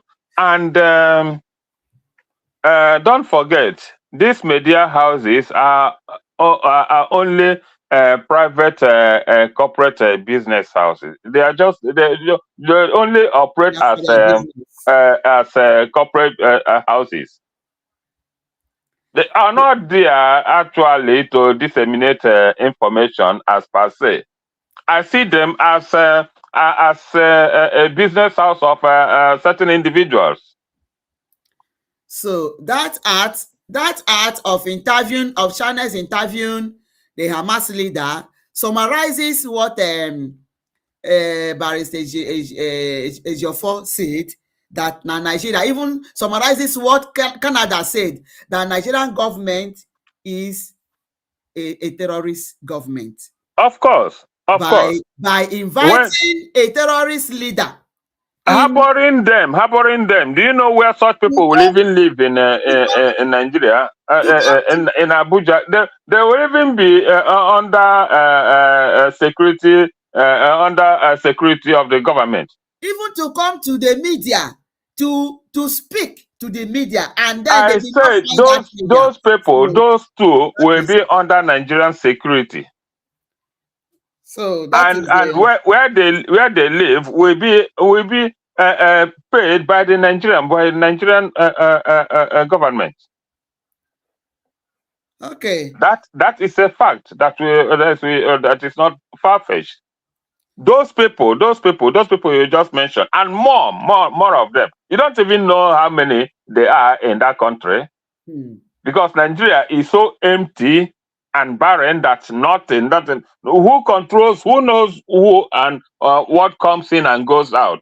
Let me just also hint towards one point regarding this. The former minister, is it a minister of internal affairs or whatever? And this I think internal affairs. Minister of Internal Affairs. What is this man's name? I always remember him, but it just skip my memory. The one that championed the NIM card and NIM registration pattern for Nigeria. Isa Pantami. Matami. Pantami. Isa Pantami. Yes, Pantami, correct. Isa Pantami, who is a known terrorist, a named terrorist world over, was the one to, it's even laughable, was the one to safeguard and champion Nigerians' internal affairs for you. He instigated the NIM card system, NIM registration system. And there was even a time, he was somehow indicted that some terrorists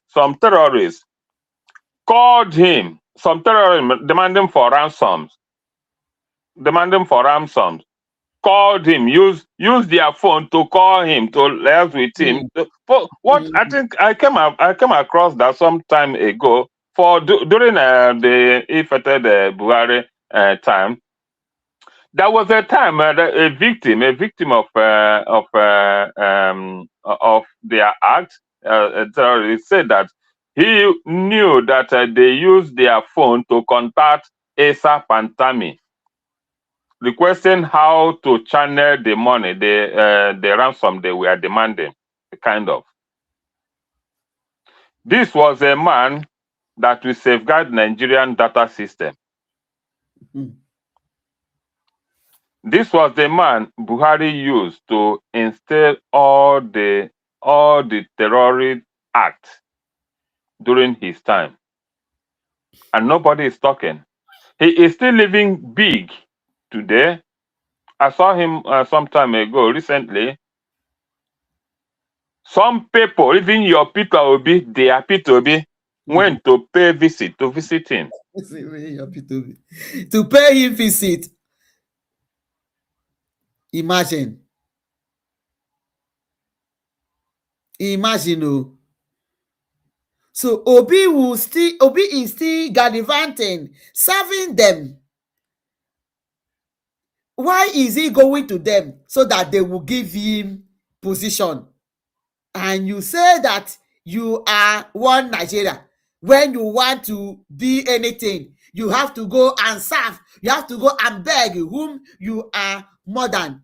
Peter Obi and the Issa Pantami, who should pay each other a courtesy visit? Who is supposed to pay each other courtesy visit? But because Obi is desperate, so desperate for what he wants, that is why he can bring himself so low. He can stoop so low to go to Issa Pantami.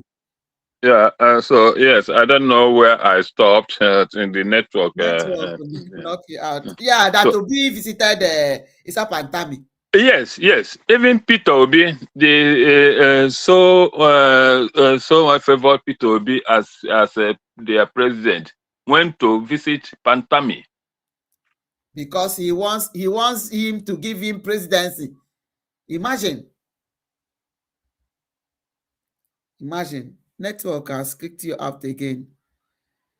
Whoa, this network. So that is the problem. Because they want power. They want to belong. They don't even mind that they are putting and endangering the life of their own people. So imagine now, just like what you asked before about Tinubu doing anything contrary to what doing something contrary to the tenets or the orders or the scripts given to him. They will threaten him. He will be taken down. It's just the same thing as Obi now paying visit there. Who knows what they will give him as an as a template, as an order? Well, he must sign them. Once he signed it, then he is eligible. They will now ask him, okay, go. And they will always hold that against that person. They always hold it against you. Once you deviate from it, they will come up and tell you, hey, remember, and you chicken out. Somebody pasted something important here. Let me read it. Our brother Aderele, he said, what about Adi Sariki? Adi Sariki, the one that that rented an Ethiopian airline and painted it as a Niger Air, that is airline, in a building to discredit the fool called Airpeace. And this Airpeace, Allen Onyema, is fooling himself. The only good thing not get with Ranyiwu Idiasi Kainara amnesty. As if we naibundi ojo. As if na is not legal. Like them. Now then you try to recollect how many times even the Ali Noniema comes down east to do something meaningful, or even canvas for something, or even showcase himself. They don't do it. but they will be proud. They will be proud going to the north, making themselves seen as being nationalists, and yeah, they belong, and so on and so forth. So they always pride themselves in this regard. Each time they will be proud to be seen with the Sultan, with the likes of the Pantami, the Aguda, the all of them, just to prove that they are nationalists, patriotic citizens. Oh, yeah, no. That defies their own people. Even the P2B, let me just tell anybody that cares to listen. You see, they say that charity begins at home. And but all these people, all these politicians have failed to be charitable from their homes. So how do you expect? How do you hope to succeed? P2B has so many people that are begging for food, people that cannot even see Gary to sip in a day. But P2B we go to the north, go and sit down in the mosque on the floor to eat rice with them. Yeah, he's a good man, the only good man in the whole universe that is worthy to rule. And believe you me, even if P2B enters there, he's going to be worse than Tinubu. I said nobody can redeem that country. They don't know that what we are saying is that Nigeria can happen to anybody. P2B never knew that Nigeria can happen because to they will use both the same thing I hinted earlier. They will use both the Senate and the House to cage you up, to cleanse you, to make you powerless. And that is a fact. You as an individual can never make any meaningful change there as long as the House, the Senate remains remains in the hands of the Northerners in majority, as majority. Goodluck was a good man and wanted to do something good. Is it not what they use and push him? So is Obi indifferent? He is not. And remember that Goodluck had even the Senate and the House on his side then. Still, he could not overturn anything. How much more now that the divide is obvious? They have entered the government more and more, entered military more and more. So that is to tell you certain things that every one of them should know. No remedy. There is no remedy whatsoever. The worst of it is for any Biafran to believe that they are going to get anything out of Nigeria. It's a dream. It's 1,000 years to come, you will still be in this. It's a dream. It's a nightmare. You cannot get anything. You will keep dreaming because it will not happen. The only remedy is Biafra. The only remedy is Biafra. The only remedy is for you to fund your freedom. Support your freedom so that you'll be free once and for all. So that you will live like a normal human being. The only remedy is Biafra. And that is why we must do anything we can. Anything we can to protect Biafraland. That's why we must put every effort to protect our nation, Biafra. Our dear land, Biafraland. We cannot let it go into the hands of the marauders. No. The people who infidel, infidel, and they will use it to come and take over your land. The only remedy is support your freedom. Support your freedom so that you will be free once and for all. Mazi network, I could go fine now. I don't know why. Don't know why. Please share these broadcasts and click the like button. As you come across this video, please click the like button. Click the like button. Una agbazina ọsọ bịanụ ka anyị karịa asụmụnne the way forward to expose this Arana country and upon Nigeria. Okay, so the only remedy is Biafra. That is the only remedy. And how do we remedy it? Is by funding your freedom. Fund your freedom, so that our land will be secured, so that our land will be protected, so that our land will not be taken away from us. Zamfara, they have lost their country, their state. So many places, Kwara has lost their place, so we cannot afford that. We cannot afford to lose our land.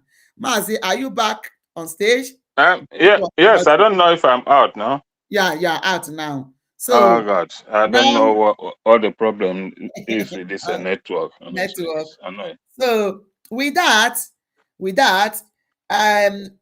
you are having a program. Coming up. This Passover coming up. Organized by Brigi Europe on the 31st December 2025. What is it for? Please talk to Biafrans about it. This program that we are seeing the flyer and the jingle, which is coming up on the Passover night, organized by Brigi Europe. So yes, thank you. The gathering, as he states there, a Passover night, walk into a brighter and unrealistic Biafra. Everyone must have realized that almost every year, we at the end of any year, Christians goes to church to pray, gives their thanksgiving, and wish for a better future. They put their expectations, what they believe God should do for them as they enter into new year. It should not be different in our. It should not be different in our case.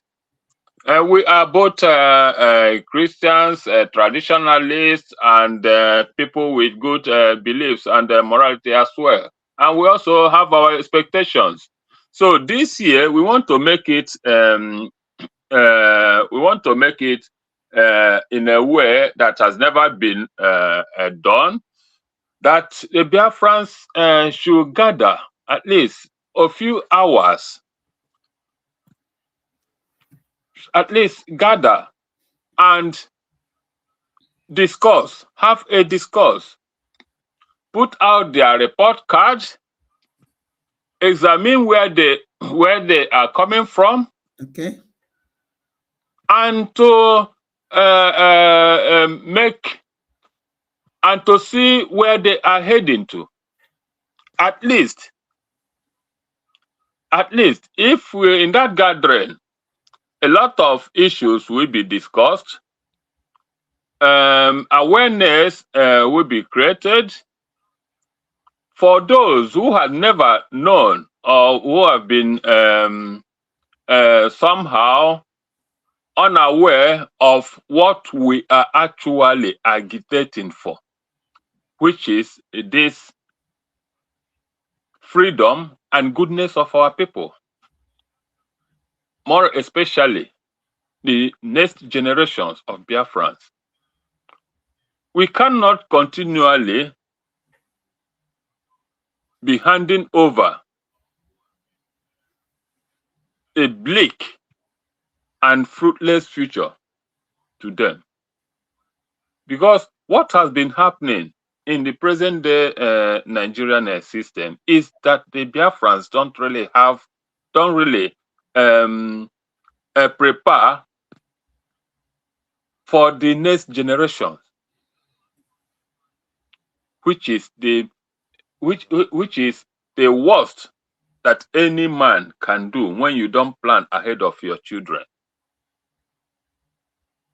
So in this gathering, we want to at least bring people to know what they stand to benefit in an eventual Biafran restoration.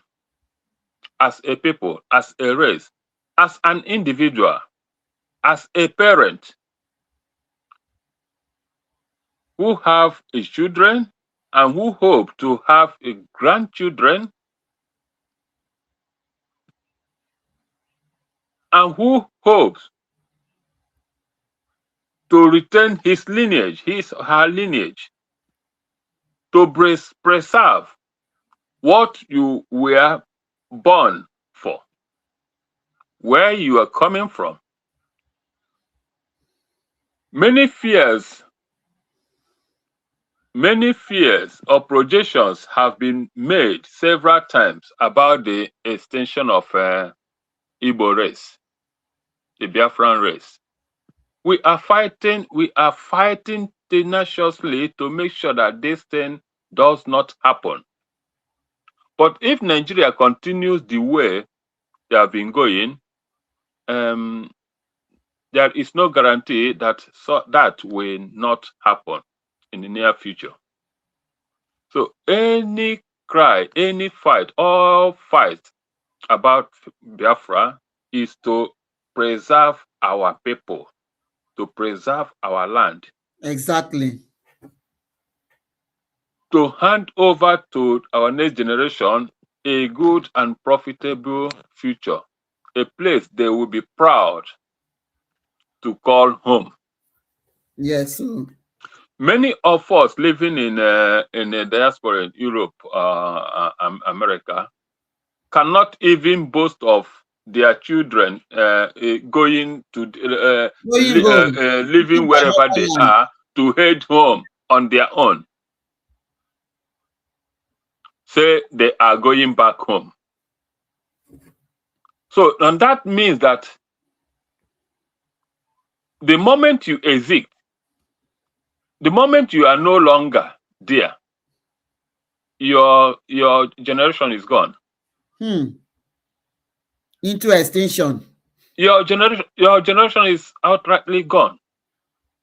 I don't know if this thing worries some people at all. Sorry, sir, before you continue, sorry, know where you just hold. Like this, somebody was saying that these days, you have, let's assume you have 5 children. The other one is in America. The other one is in UK. The other one is in Germany also. The other one is maybe in Switzerland. 5 of them are in different parts of the world. And they will go home and build a very nice house. Very nice a duplex and keep. Probably the parents are there. The husband and the wife, God keeping them alive. All right? Or probably one of the relatives to help them do one thing or the other. Then from time to time, they will say the other one gave birth, they will travel and go. That's how they will be traveling every time from one country to another. And these children they have born are in different parts of the world. Yeah. They only see themselves via video call. They don't have that contact. Imana, we Biafrans, we have relationship that we love ourselves, gathering together, discussing, and then you work together as a family. Yes. But this thing had been destroyed. They only see themselves through phone. If there are people that are not good in communicating, you will not know your cousin, you will not know your niece or whatever. And this is how our culture is going into extinction. Exactly.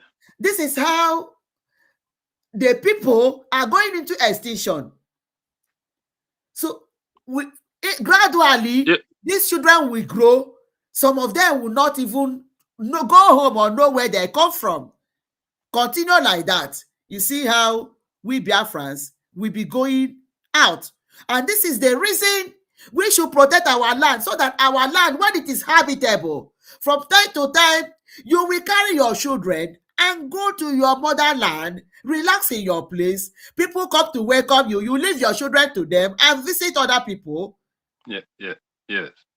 You know, this thing is just like it's like when you are in business. You know, you will do everything possible to retain your monopoly over your customers or even your peers, your neighbors, your colleagues. You will do everything possible, and that is what all the places where we found ourselves outside there are doing, making sure that I never leave their business, never lose their patronage. Because once that happens, they will lose their wares.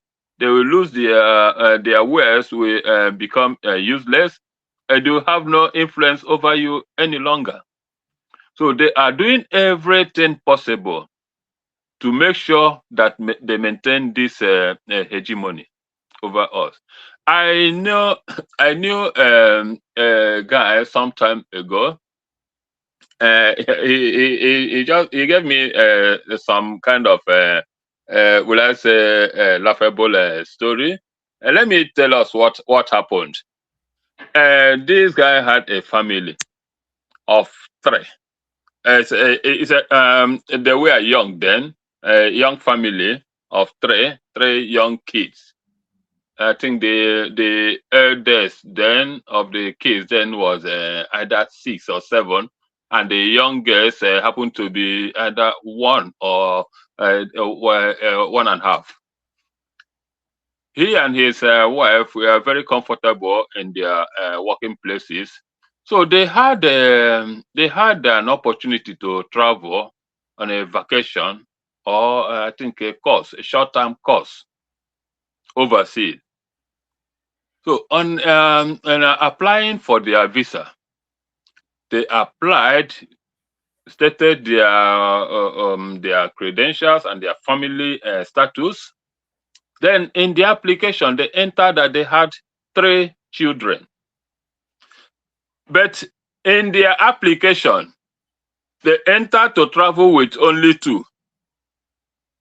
With 2, the eldest and the second eldest, leaving behind the youngest.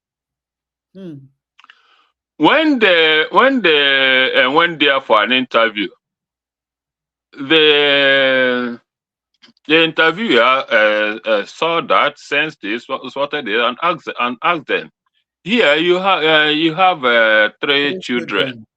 Why are you only traveling with 2?" So, because they did that just to make sure that visa was not denied or because they intended to leave it to their granny their granny. Parent. So the answer that he is still too young, and might be a distraction to part of their training courses or schedules, The interviewer asked them immediately, add him there. Imagine. Add the third, that youngest, the youngest. Add him too.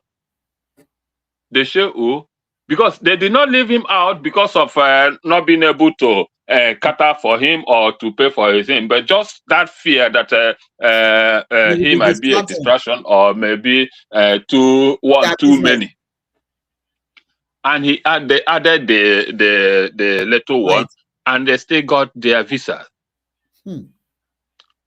Got even longer than they applied for. Imagine. So when he told me this thing, I laughed.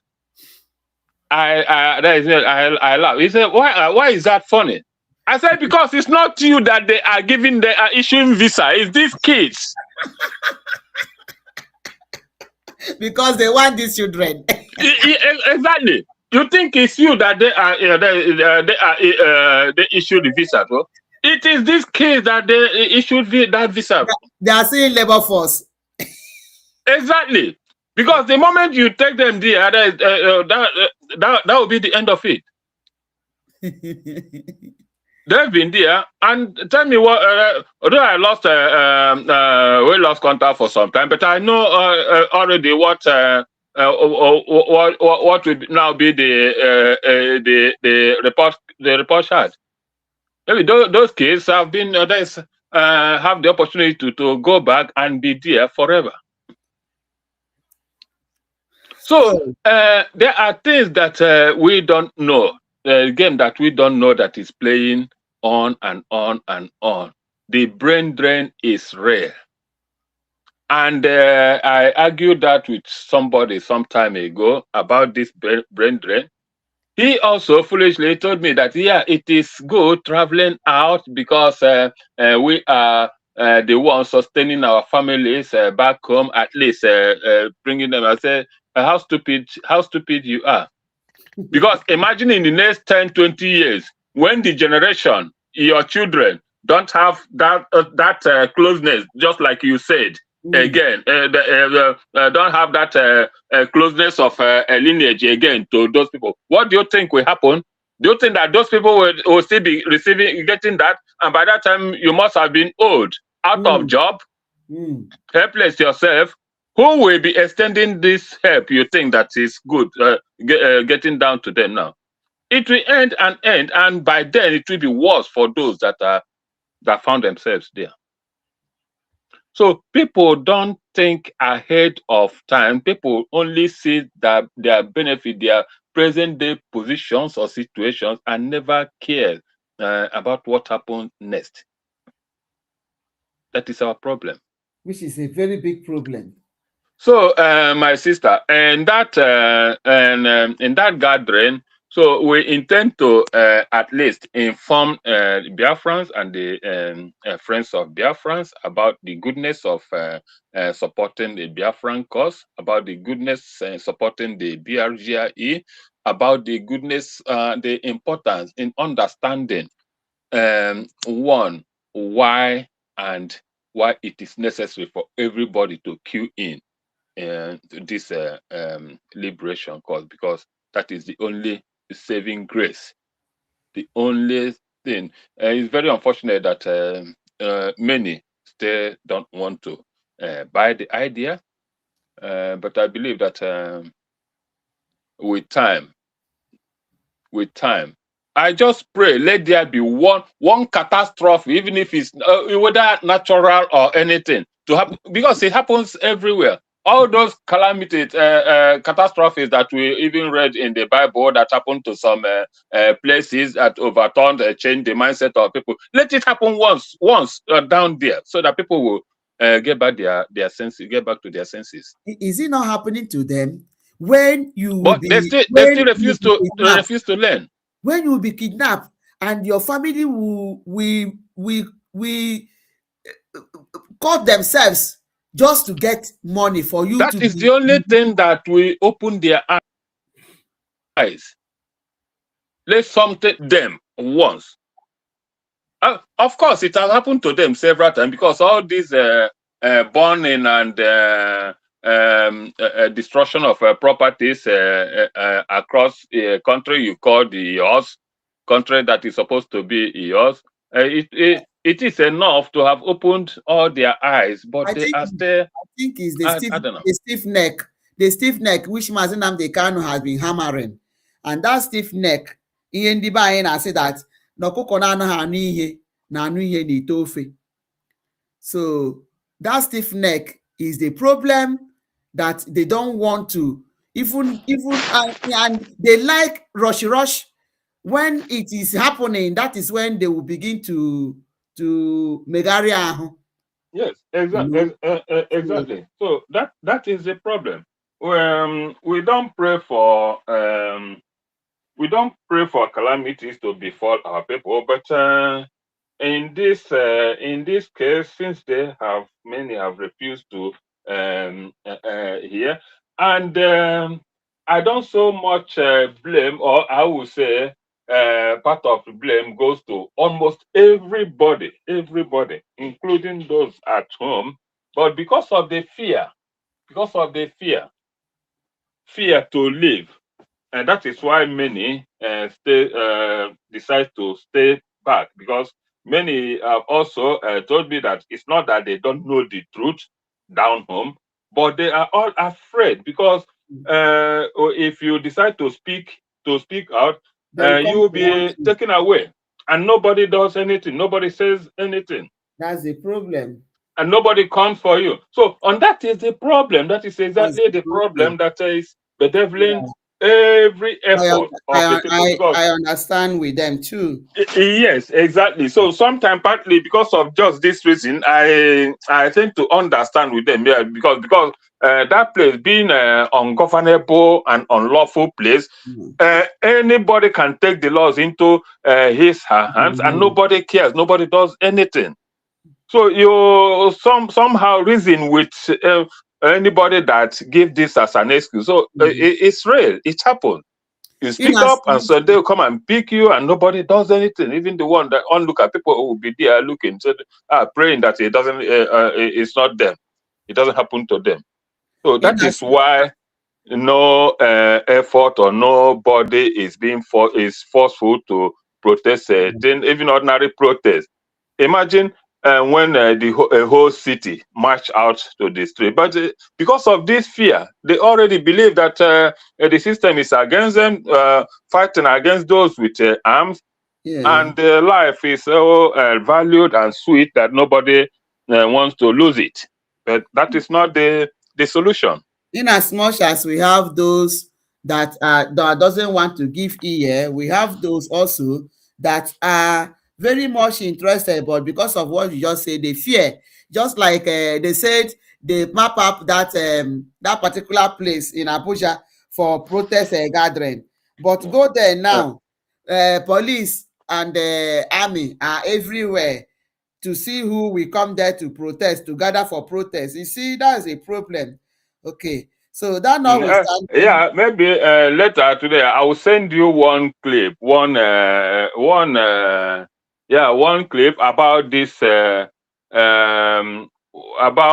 about knowing the truth, and because of fear, not saying anything in defense of justice. And I think I came across one too. I will send it to you so that maybe you can just put it out for people to know the consequences of what happens when somebody refuses to to say the truth. challenge injustice when Yes, they see it, when you see it, yes. and that's exactly what is That's happening. the People should be bold.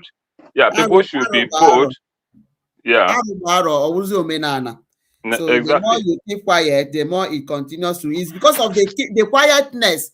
I don't care life that made Nigeria to reach to this extent. You know, And people, the more you don't speak out, you are not even the safe. worst situation you get You yourself fall into. into it. You fall Because into when it. it will be your turn, nobody will be there You'll be to there speak to for speak you. for you. That's it. That's it. So quick Imagine, one. imagine what happens when they pick out everybody, like Hmm. even all these politicians and the so to say acclaimed rich people. They think they are in heaven. They are not safe. Now they are young ones, the youth, the full soldiers who are supposed to fight for them are being picked up or killed, chased around. Now, when these people will come for them, nobody will be out there to defend them. Algeria is not also safe. Even if as he is in Abuja, they are not. So quick one. Let's just Kaibapu also. Nigerian government, I think we have done justice by explaining the purpose of the meeting on 31st. Don't Yes, have yes, yes, anything to do. exactly. So Yeah. we expect everyone, all Biafrans, including non-Biafrans, Mm. um, uh, everybody is free to attend that We will still speak on this. seminar, whether On you are Biafran or not. You can just queue in when the link is out. I think you will also showcase the link. Just come, whether you are a critic, we expect to hear your criticism. to hear you, and no, we are open. We are open for a discourse. So whether you believe in what we do or how we are doing it, just come up and you listen to ours as well. That is the importance of it. We give praises and thanks together, and we will make sure that we understand ourselves better than we have. Than we have been before now. So please don't shy away. Try to make it on that day. Okay, so I think we have exhausted time. I have some other questions, but maybe on 26 or so we will also have this kind gathering again too, so that we'll finish up our question and still sensitize our people on the need and the importance to gather together to see where we did well and how we can improve in where we did not do well. So yes, because many always say they don't do it right, they are not doing it right. So if you have an ulterior motive or template, the then right you bring it way, along. You come the and right tell way. us how best you want us to do it. So that's it. Okay, please, let's try to like this broadcast to people are not liking it and share. I don't know why. It's because people have known that I'm coming in the night. So this one is not night program. I stayed so late last night. So I think on 26th, sir, we will gather also here again. So you can also invite people to come. Whoever that wants to speak also can also learn to use our voice. Academic kindness, they are not used to my channel. So they would also all supposed to be here too to learn their voices. So maybe on that 26th, we inform them. It can let's help on the channel too to move forward. Thank you, sir, for being here. You have really given wonderful submission. You have really done well. Okay. So thank you for giving your time for Biafrans. Thank you too. Thank you too. You are doing Kwado great. your Thank you for your freedom, service support your and freedom, endeavor. support your freedom, support your freedom, support your freedom. Anyị na-agụ ya egwu. Support your freedom. Let our land be protected. There are people who has submitted themselves to this cause. They are there even though Ngozi Orabueze and co are pursuing them. But God still so kind protected them. So ndị fọrọ ka dịkwa very very ready and active. Please, they need to drink water, they need to buy groundnut, they need to buy stick, support them so that our land will not be like Zamfara, will not be like Akwara, will not be like Benue, will not be like Ogun. We have to protect our land. This guy here said something wonderful, that Igbo land is the only place that is being secured, and we must make sure we secure our land. Thank you all for joining this broadcast. Thank you, all of us of freedom. Everyone here, wisdom. Ndewonu. I can see my sister Roslyn Osiri, you are here. Easy coding. Ndewo. Mazoke, you are here. God bless you for being there to speak to us. My brother, my lovely one, Aderele, thank you for your wonderful submission here too on the comment section. Thank you all for joining. Thank you. God bless you. We meet next time, tomorrow or next, if probably this evening also by God's grace. We'll come live this evening by God's grace. Ndewonu from me from here. Happy Christmas. Celebrate those in Nigeria, those in Biafraland. Celebrate with one eye closed, one eye open. One eye closed is means as you're cooking, Your eye is in the other side. So the other one should be open, wide open for your security. Okay? So let's trade with caution. Let's trade with caution. We will not pay any Jidzia tax to anybody. We cannot pay any Jidzia tax to anybody. That is why we should protect our land. The Jidzia tax, they should go and know where they want to get it from. Those people that love them, they should go and collect it from them, but not we. We are the children of the light. So Jidzia tax is not for us. They would buy from me from here.